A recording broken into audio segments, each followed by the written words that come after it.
Little Rabbit's Kwanzaa by Donna Washington, illustrated by Shane W. Evans. Little Rabbit was not having a very good Kwanzaa. Being the littlest rabbit in the family wasn't easy. He couldn't remember the names of all the days. He wasn't allowed to light the candles. His brothers and sisters made wonderful gifts to share. Little Rabbit was just too embarrassed to share his gifts. He hated being the youngest, and he was always in the way, and everyone told him he was too little to help. The only part of Kwanzaa that he really loved was the big feast called Karamu. This year, he wasn't even going to have that. Grandma Rabbit was sick. She lay in bed all day drinking dandelion tea. Mama Rabbit was so busy taking care of her, she didn't have time to cook. "Mama, if Grandma Rabbit is sick, who will make the feast of Karamu?" Little Rabbit asked his mother. "Shame on you, Little Rabbit," his mama said. "Grandma Rabbit is sick, and all you think about is your stomach. You go outside." Little Rabbit hopped out and sat in the big, gnarled tree stump. He really wanted to go and talk to Grandma Rabbit. She was very wise. Little Rabbit sat and thought. He thought about all the things his Grandma said about Kwanzaa. Kwanzaa is a special time when we help each other. That's what Grandma Rabbit said. "That's it!" Little Rama stamped up and danced around. "I'll bring Grandma Rabbit a special treat for the Karamu. That will make her feel better." Little Rabbit hopped down the road. "Where are you going so fast?" Mama Oriole asked Little Rabbit. "I'm going to find a tasty treat for Grandma Rabbit. She's sick and I want her to have a good Karamu." Little Rabbit hopped away. Mama Oriole didn't know what Karamu was, but she knew Grandma Rabbit. Grandma Rabbit always brought warm seed cakes and warm pudding when the weather got cold. "Poor Grandma Rabbit," said Mama Oriole. "I wish there was something I could do to help." Little Rabbit stopped by the side of the path and he looked under some logs to see if he could find something special for Grandma Rabbit. "What are you doing, Little Rabbit?" asked Groundhog, sticking his head out of a patch of grass. "I'm trying to find Zawadi for Grandma Rabbit. She's sick. I want her to feel better." Little Rabbit hopped off. Groundhog didn't know what Zawadi was, but he knew Grandma Rabbit. She always had time to make little toys for the animals when they were bored. "Poor Grandma Rabbit," said Groundhog. "I wish there was something I could do to help." Little Rabbit hopped down to the pond. Maybe he could find something pretty for Grandma Rabbit. "What are you doing, Little Rabbit?" asked the frogs. "I'm looking for something pretty for Grandma Rabbit. She's sick. She should have something pretty to hang on the wall at the Kwanzaa time." Little Rabbit scratched an ear and hopped away. The frogs didn't know anything about Kwanzaa time, but they knew Grandma Rabbit. She could paint beautiful pictures and write wonderful poems. "Poor Grandma Rabbit," said one of the frogs. "I wish there was something we could do to help." Little Rabbit hopped through the field looking for berries. "Where are you going, Little Rabbit?" Mama Field Mouse asked. She was dragging all of her children behind her. "Grandma Rabbit's sick," said Little Rabbit, "so I'm going to make sure she has good Karamu. I'm going to find as many berries as I can." Little Rabbit looked proud as he hopped through the meadow. Mama Field Mouse didn't know anything about Karamu, but she knew Grandma Rabbit. Grandma Rabbit helped out with the children when Mama Field Mouse had to run errands. "Poor Grandma Rabbit," said Mama Field Mouse. "I wish there were something I could do to help." Little Rabbit scampered through the trees. "Good morning, Little Rabbit," said Papa Squirrel. "Why are you sniffing around the trees?" "I'm looking for something to give Grandma Rabbit. She's sick and I want her to have a good Kwanzaa." Little Rabbit hopped away. Papa Squirrel didn't know anything about Kwanzaa, but he knew Grandma Rabbit.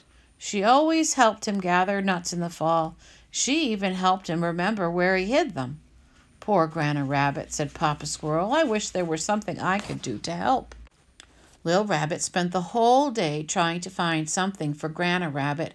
He searched as hard as he could, but he didn't find anything at all, and he was very sad. "I guess I'm too little to do anything." As the sun was setting, he hopped slowly home. When he opened the door, though, he had a big surprise. Everyone was there. Grandma Rabbit was sitting in the big chair with a huge smile on her face. The frogs had bought pink flowers from the lily pads. Mama and Papa Spider hung them from the ceilings like lanterns.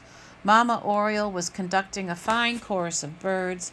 Groundhog bought little toys and gifts for everyone. Mama Field Mouse had gotten together with Mama Possum and Mama Raccoon to make a delicious feast, and the air was full of excitement. Mama Rabbit served the plates, and Little Rabbit ate until he thought he would burst.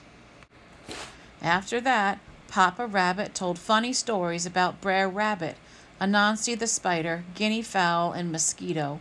The stories made everyone laugh. Then Papa Spider plucked on his web strings. Cricket got out his fiddle, and all the animals had a wonderful dance. Grandma Rabbit taught everyone a new word. Harambe, she called out as her friends danced. It means let's pull together. We don't need anyone to tell us that, said Papa Squirrel. We already pulled together. Everyone laughed and shouted, Harambe, Harambe, Harambe. When Karamu was over, Little Rabbit sat with his Grandma in the big chair. Why are you so sad, Little Rabbit? His Grandma asked. Didn't you have a good time? Yes, Little Rabbit said quietly, but I wanted to do something special for you. Grandma Rabbit just laughed. You silly rabbit, she said, hugging Little Rabbit tight. If you hadn't gone off looking for Karamu this morning, it never would have found its way here tonight. Little Rabbit frowned. I'm the only one who didn't have anything to share. His Grandma smiled. You shared your dream, Little Rabbit. Your dream brought all our friends and neighbors together. That's a big thing. Little Rabbit felt proud. My dream did all that? Yes, and I'm not surprised, though, his Grandma said. Why not? Little Rabbit asked. Because I have faith in you. If you have faith, Little Rabbit, there's always hope. Oh, I'll try to remember that, said Little Rabbit, yawning. By the way, said Grandma Rabbit, snuggling him close, this was the best Karamu ever. In the back it talks about the Nugazo Sabu, or the 7 principles of Kwanzaa. Day 1 is unity, where the animals join together to celebrate Karamu. Day 2 is Hushigalia, self-determination. Little Rabbit began his search all over on his own. Ujima is day 3 and working together. Mama Field Mouse, Mama Possum, and Mama Raccoon worked to make the feast. The frogs, the spiders hung the lanterns, and Spider and Cricket made the music. On day 4 is Umama, supporting each other in business. Grandma Rabbit helped Papa Squirrel hide his nuts and find them again in the spring. Grandma Rabbit helps Mama Field Mouse with her children. Day 5, Nia, or purpose. Little Rabbit left home with a purpose. He wanted to help his Grandma have a wonderful Karamu. Day 6, Kumba, or creativity. The storytelling, dancing, music, painting, pottery, making the zawada for the party, and cooking are examples of creativity. Karamu is the feast of Kwanzaa that happens on the 6th night. Day 7 is Amani, or faith. Grandma Rabbit has faith in Little Rabbit. And zawadi are the presents you give at Kwanzaa. Many of them are handmade. Groundhog brought handmade toys and gifts for Karamu. Can you find examples of the Nugadwa Saba in the story?